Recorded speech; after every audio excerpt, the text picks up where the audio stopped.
First, we prepared the surface where we were going to carry out the experiment, making sure it was clean and level, because this guarantees that the container remains stable and that the water doesn't not spill.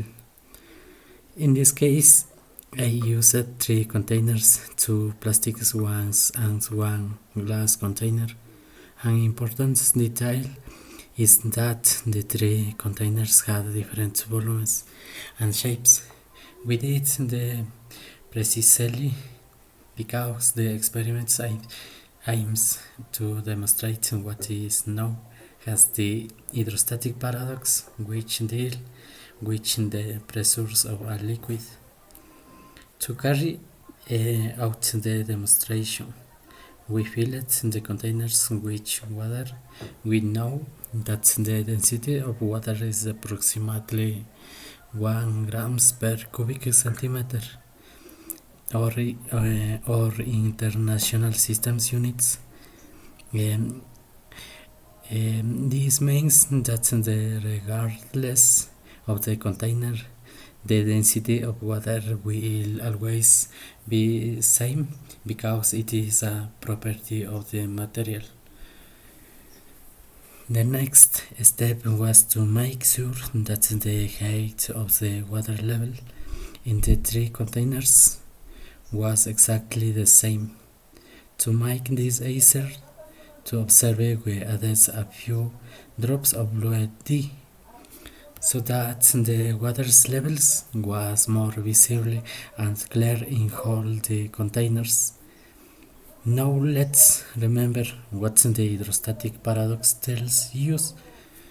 The pressure exerted by a liquid at the bottom of a container depends only on the height of the liquid column and the density of the liquid, and it doesn't depend on the shape of the container or the total amount of liquid inside it.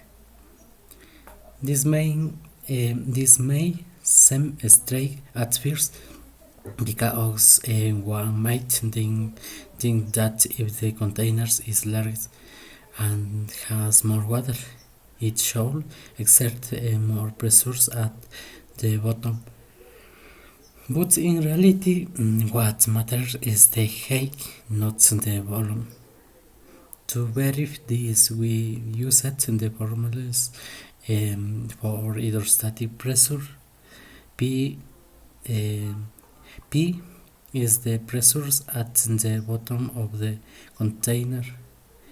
Less P is the density of the liquid. G is the acceleration due to gravity, which has an approximate values of 9.81 meters per second square. And H is the height of the column of water.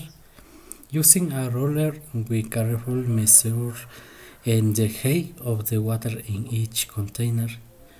And when we calculate with the formula, we observe that the pressure at the bottom turned out to be the same in all 3 containers, because the density of the water is the same, the gravity is the same, and the height of the liquid columns was also the same.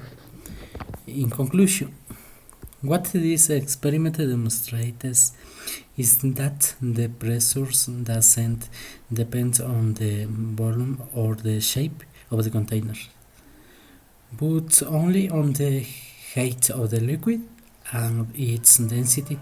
That is why it is called the hydrostatic paradox, because at first glance it seems like a contradiction, but in reality it perfectly follows the laws of fluid physics.